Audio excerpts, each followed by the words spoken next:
quien es abogado y académico. Es profesor de oposición de argumentación jurídica en la UNAM y profesor invitado de la UAM en el área de teoría y filosofía del derecho. Es investigador honorario de la Suprema Corte de Justicia de la Nación, además autor de diversos artículos jurídicos publicados en revistas especializadas y libros individuales y colectivos. Es miembro también de la Academia Mexicana de Ciencias, Tecnología y Artes. Es miembro de la Barra Mexicana y Colegio de Abogados. Bienvenido, doctor. Muchísimas gracias. Gracias. Bueno, para conseguirme el tiempo, no voy a leer, sino a decir algunos tópicos que creo que son importantes. Para esto quisiera comentar a mí en lo particular la emoción que me da participar en esta mesa, porque la ley de cultura para mí implica no solamente la consecución de una idea académica, sino además corona de alguna manera la experiencia laboral que tengo. He trabajado en el INA, Instituto Nacional de Antropología e Historia, he trabajado en el Instituto Nacional de Bellas Artes y Literatura y en la Secretaría de Cultura. Ahí mi experiencia profesional. Y en la cuestión académica, en el año 2004 hice un libro que se llama Derecho Cultural Mexicano, donde preveía tres cosas en lo particular. La reforma en materia cultural, es decir, que se incorporara a la Constitución el derecho a la cultura, cosa que se hizo, la creación de la Secretaría de Cultura y efectivamente la creación de la Ley de Cultura. Está por realizarse la tercera cosa, la tercera cuestión que había previsto en un libro hace más de 12 años. Sin embargo, deben de decir, ¿y cuál es la valoración que haces, Francisco, a lo largo de este tiempo? ¿Cómo se van haciendo las cosas? ¿Qué aspectos se han conseguido? ¿Qué cuestiones quedan como laguna? ¿Qué es necesario regular? ¿Qué no? ¿Bajo qué perspectiva? Para esto voy a iniciar mi presentación con un aspecto importante. Una definición de democracia. Segundo aspecto, los invito a que todos juntos reflexionemos sobre nuestro sistema constitucional. Siguiente aspecto. Y tercer aspecto, vamos a ver ya cuestiones específicas que debe contener la ley de cultura. Primero voy a iniciar con una definición de democracia. La democracia no solo es una estructura jurídica y un régimen político, sino un sistema de vida fundado en el constante mejoramiento económico, social y cultural del pueblo. Esta definición no la inventó Francisco Dorantes, es nuestro artículo 3 de la Constitución. Fíjense, desde el artículo 3 de nuestra Constitución no hay democracia sin cultura. No hay democracia sin un constante mejoramiento cultural del pueblo mexicano. No tenemos que inventar cosas. Es obligación constitucional, tenemos que hacerla cumplir. Primer punto. Siguiente punto, el sistema constitucional. Algo importante para legislar sobre la materia de la ley de cultura es que nos debe de quedar muy claro, a diferencia del sector salud, del sector ambiental o de cualquier otro salud, es que el sistema jurídico de la cultura es muy complejo. 320 normas aproximadamente para que se hagan una idea de detalle, señores diputados y senadores. 320 normas que tienen que hacerse cumplir. Y bajo esta perspectiva, no hay un derecho a la cultura, hay derechos culturales. ¿Sí? Ya se señalaron aquí el derecho a la cuestión del patrimonio, ¿sí?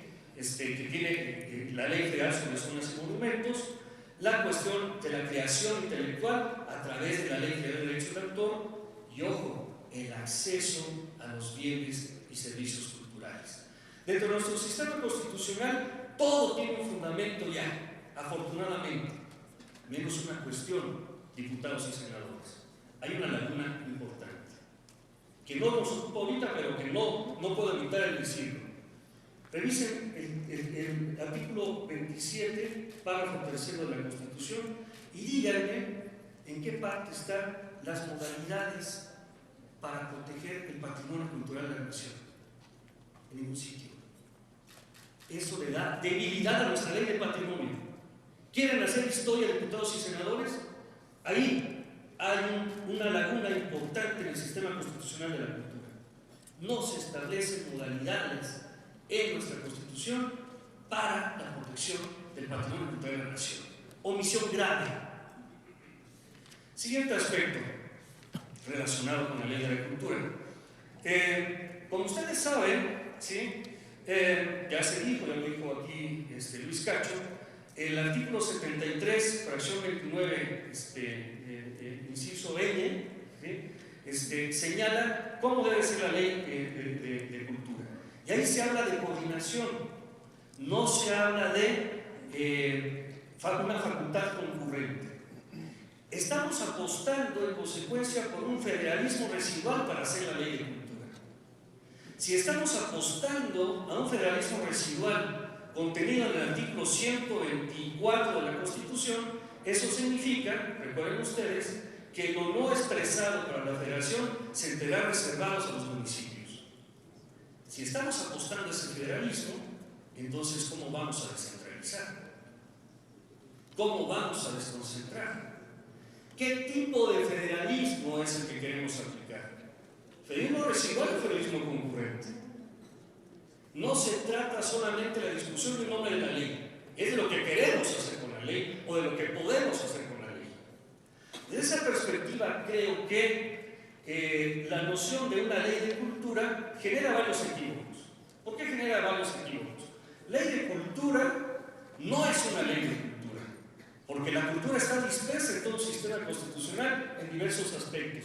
Ya dijimos que la ley de cultura, a diferencia de otras leyes, por ejemplo, la Ley General de Educación, la Ley General del Equilibrio Ecológico, que regulan y coordinan todo un sector, en materia cultural eso no es posible. No vamos a hacer una ley, ¿sí?, que se interfiera con diversos aspectos. De esta ley de entrada debe estar fuera los patrimoniales, ¿sí? Ya lo dijo también Luis hace un momento. En consecuencia, ¿sí?, esta ley de cultura, por el simple nombre, ya nos genera un problema. Alguien proponía hace un momento que sea una ley de desarrollo cultural. Creo que también eso genera una dificultad en la concreción. ¿Por qué? El artículo 4 constitucional es muy claro. Debe de ser una ley de acceso a los bienes y servicios culturales. El nombre correcto entonces debe ser ley de acceso a los bienes y servicios culturales. Desde mi punto de vista, esa debe ser la cuestión correcta. Siguiente aspecto. Vamos a apostar por el federalismo residual, entonces debe de llamarse Ley Federal de Acceso a los Bienes y Servicios Culturales. Si esa es la interpretación que vamos a dar. Siguientes aspectos importantes. ¿Qué principios debe de contener una Ley General de Cultura? Voy a empezar con una cuestión fundamental que ya se me está yendo el tiempo. Voy a mencionar los principios que voy a tocar y hasta donde llegue. Primer principio que debe contener la Ley General de Cultura, la noción de dignidad humana. Siguiente principio que debe contener la Ley General de Cultura, una regulación de los principios de derechos humanos contenidos en el artículo 1 constitucional.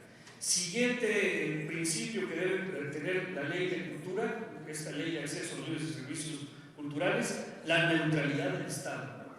Voy a explicar a qué me refiero con eso. Siguiente principio, libertad artística, fomento del arte. Y último principio, y que se debemos de regular en esta ley, la finalidad del Estado. Voy a comenzar con la dignidad humana. Solamente hay dos constituciones que tienen prevista la dignidad humana en sus textos constitucionales: la española, ¿sí?, y la alemana. La dignidad humana, fíjense, no es un concepto ético, es una base normativa la cual vamos a encontrar precisamente en todos los derechos sociales. ¿Cómo podemos aspirar a que un joven, un niño mexicano tenga acceso a la cultura si no tiene para comer, si no tiene educación, si no tiene las cuestiones y los elementos básicos para acceder a esta cultura? De venida para acá, a Puebla, venía precisamente platicando con un gran amigo, Ricardo, y comentamos este tipo de cuestión. Hay mucho talento en México. ¿Y de qué sirve ese talento artístico? ¿De qué sirve ese talento que puede darte la cultura si no hay un adecuado acceso a la misma, al no haber una dignidad humana? Hagan historia, diputados y senadores. La dignidad humana debe de ser la base del derecho cultural mexicano. Y yo diría más, ¿quieren hacer historia? la dignidad humana tendría que ser la base, como en otros países, de todos los derechos humanos. Siguiente aspecto que es fundamental también, principios de derechos humanos. Algo que ya había señalado Jorge Sánchez Cordero es, debemos de darnos cuenta que la reforma de 2011 nos debe de cambiar todo el chip a las instituciones públicas. En consecuencia, la Secretaría de Cultura no solamente presta un servicio público, el INA o el INBA, mis compañeros que por acá he visto, no solamente prestan un servicio público, son garantes de derechos humanos. Esa es una cuestión fundamental. Las instituciones culturales son garantes de derechos humanos y desde esa perspectiva deben de tener, en consecuencia, una distinta forma de regulación. No basta con prestar un servicio público. ¿De qué nos basta tener una orquesta sinfónica nacional si solamente tiene sus presentaciones en el Distrito Federal? ¿De qué manera garantizamos que todos los mexicanos tengan acceso a este tipo de bienes y servicios? ¿Cómo lo hacemos? Yo ya cumplí con mi función, está la Sinfónica Nacional. No has cumplido con tu función, porque no es un servicio público, es un derecho humano.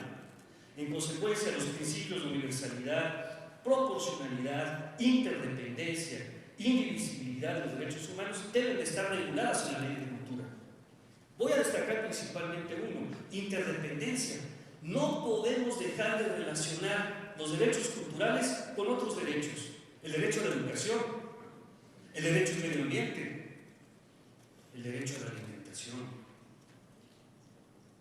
el derecho a la salud.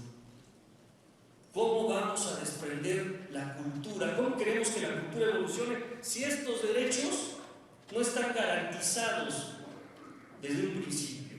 Interdependencia de los derechos. No quiero, sé que ya estoy sobre el tiempo, entonces me voy rápidamente. Neutralidad del Estado. Aquí hay algo muy importante. En otras legislaciones culturales, en otros países, la base de su legislación cultural es garantizar la neutralidad del Estado. ¿Eso qué significa? Que el Estado no debe de apostar por una determinada corriente estilística o por una determinada aspecto o por una determinada manifestación cultural. En la ley de cultura, ley de acceso, debe garantizarse la neutralidad del Estado. ¿Para qué? Para que todas las manifestaciones culturales tengan cabida. La neutralidad del Estado es un principio fundamental. Finalmente, libertad artística y fomento del arte. Ok, la libertad, ya nos lo había señalado de manera muy atinada Jorge Sánchez Cordero. No necesitamos ninguna legislación para ejercer nuestras libertades en materia cultural, pero sí necesitamos que se exprese y que se garantice, porque somos garantizadores de derechos humanos, esta libertad artística y este fomento del arte. Finalmente, si no tomamos a la cultura como una de las principales finalidades del Estado, si no tomamos a la cultura como una manera de cumplir los ideales del pueblo mexicano, los ideales de sus habitantes, estamos cometiendo un grave error. En la ley de cultura debe establecerse que una de las finalidades del Estado mexicano es precisamente la cuestión del acceso a los bienes y servicios culturales. Pues agradezco la invitación, se quedaron muchas cosas por discutir en el tintero, pero trato de ajustarme el tiempo. Muchísimas gracias.